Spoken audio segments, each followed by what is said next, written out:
Welcome, my Phoenix family, to One-Footed Phoenix. What do I need to do to prepare to have my first prosthetic? And how should I be addressing wound care to make sure that my amputated limb does not get infected? One of the most important things you need to know about prosthetics before you get your first one is that just because an amputee receives a prosthetic leg does not actually mean that they will be not disabled anymore. In fact, getting your prosthetic for the first time definitely doesn't mean that you're not going to have struggles or pain or challenges anymore, because you definitely will. And having a correct prosthetic fit, it's really an art form, and it's a process of experimentation and elimination.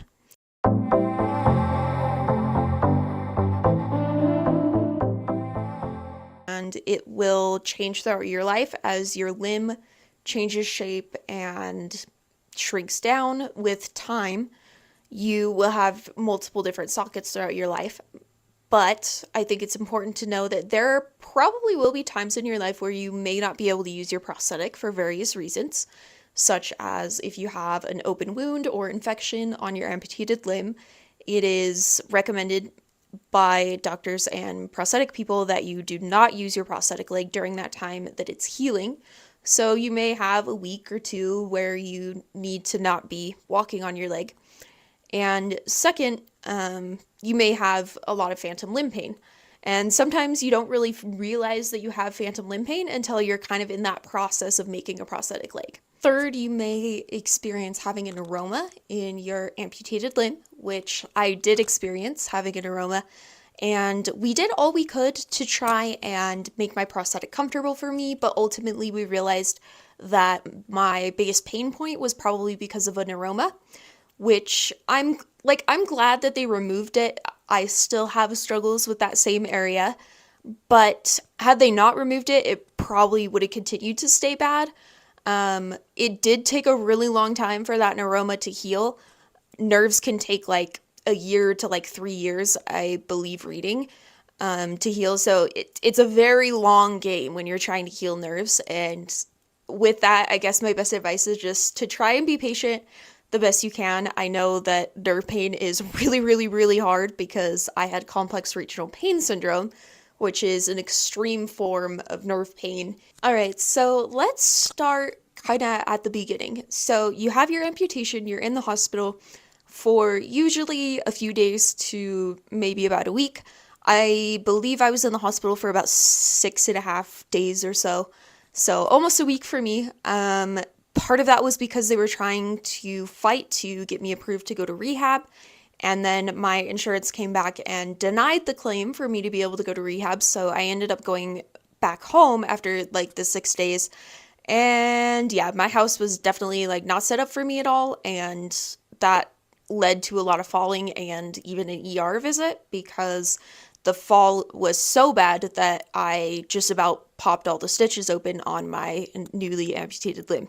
So I think it's worth it to try and fight to go to rehab, but there are situations where insurance is just a huge pain and won't budge on like anything. Typically, when you get out of the hospital, you will start working with a physical therapist, and depending on if you go to rehab or not, for me, the physical therapists were just coming to my house instead of me going to a rehabilitation center, which, I mean, there's advantages to both, to like being at your house sooner, but there's also disadvantages. So, I mean, like, insurance is insurance, and honestly, you're going to get what you get with insurance. I will tell you that you definitely should consult with your medical team, so physical therapists, doctors, whoever is on your medical team, before you start doing a whole lot of exercises, because you want to make sure that you're doing the correct exercises, but also that what you're doing isn't going to hurt yourself more than it's going to help you. Obviously, I'm not a doctor, so what I share with you is just some common things that they might have you doing, but it's definitely not medical advice. It is super important that you follow all of your doctor's instructions. The risks of not following doctor's instructions is that you may end up with infections in your amputated limb, which can lead to having more amputation. You guys may have seen this, but I did do a lot of repetitions of straightening my leg all the way out and then bending my knee. And this is mostly just to keep range of motion, so your physical therapist will tell you to take off your brace to do this exercise, and there are times that they may tell you to take off the brace. But again, this is where it's important to follow their instructions. It's also pretty important when you're preparing to get a prosthetic that when you have your amputation done, you wear your leg guard or brace or cast or whatever they give you to keep your leg straight, because your leg, as it heals, is naturally going to want to bend that knee, and then you won't be able to straighten it back out without a lot of time and effort and pain and possibly even more surgery. So it's very important to make sure that you are wearing those correctly. During this stage of after amputation, when the stitches are still in that residual limb, you want to make sure to, number one, keep that dry. You do not want water getting in there when you still have stitches in there. Stitches are there to help facilitate the healing of that scar and to make sure that it closes correctly. So it's pretty important to not have water, keep it clean. However, I did find a pretty cool hack for being able to take a shower after amputation, and that is to get a cast cover. So this is just a plastic and silicone cast cover. So it's got a silicone hole and kind of like a seal at the top. You can get even like extra large ones that can go over like all sorts of bandages and stuff. And they should work for below the knee amputees and above the knee amputees. It would just be like the seal in a little bit of a different place, but it should work for either one.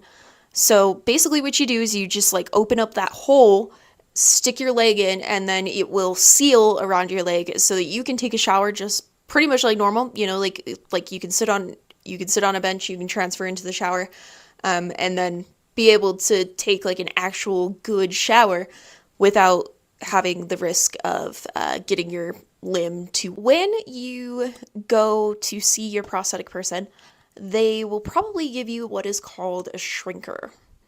So I didn't bring another shrinker in here with me, but on this hard casing, I do have a shrinker on here. So this material is pretty compressive, and they usually have you wear a shrinker for the majority of the day or maybe just all night. They will give you pretty detailed instructions on that, how they want you wearing it, but this is a single layer of that sort of shrinker, and this is what we use to just keep this hard casing on me. So this is essentially a cast that was made over my leg, and then it hardened, and then we took it off and left a little bit of extra space in there. So I was actually wearing a liner when I was cast for this hard casing, but now that I can't really tolerate the liners, and we figured that out, what I do need to wear this hard casing for is for things like 3-tracking, which is where you basically ski on a single ski and then your poles have skis on them as well. And so when I went and did that, I did take this hard casing and I just wore it underneath my snow pants. So, I mean, like, nobody could really see it or anything, but what it did is it helped keep me from falling directly on the bone of my leg. So a liner basically is just like padding and cushioning to keep your bare skin from rubbing up against your prosthetic and getting like weird blisters and stuff. So it's got this like fabric kind of stuff on the outside. Sometimes they'll have a pin at the end of it. This one doesn't, but a lot of times you'll see a pin on the end of the liner, and that's how they attach the prosthetic to the person's leg. So this like weird kind of like sticky material, I didn't really enjoy that against my skin very much. Like, some people are fine with it, some people don't really like it. There are little like thin socks that you can get if you don't really like the feeling of the sticky liner right up against your skin, but you might have to be a little bit careful. If you get too slick of a material, you could run the risk that your prosthetic won't stay on very well, so keep that in mind. A liner needs to be washed daily, and I do definitely recommend having some antibacterial soap and some warm to hot water. A lot of people just do it when they take a shower and clean it off and then put it on some sort of like drying stand. So for a while I was just using literally like a paper towel holder and just sticking my liner on that, but you can buy better ones that help dry your prosthetic. So currently I'm actually using a kind of interesting fabric that I have found at Joann's Fabrics and Crafts, and I'm actually kind of sad that they're going out of business. However, they do have this cool kind of like soft and silky fabric that they have in like many different patterns, but it's one of the only fabrics that does not bother my leg, that I can actually stand to have against my skin for an extended period of time, which is amazing. When you get your first prosthetic, it probably won't look a whole lot like this permanent socket and leg that I have put together. That's because this leg is pretty unique to the prosthetic world. It's got a pretty basic lightweight foot on it. It's got a shock absorber to help with that sensitivity that I mentioned. And then this socket has the hard casing on the front, and like everything that's like pretty much like normal for a below the knee amputee. But what's not normal is this gel substance that I've got on the other side of the socket, and all of these Velcro straps. And then obviously the upper portion is typically not going to be used on a prosthetic. However, because my leg is a problem child, we had to put that upper piece on there to make sure that I have enough compression that my leg stays on. If you would like to see another One Footage Phoenix video, click over here, and I'll see you all in the next video. Thanks for watching. Bye!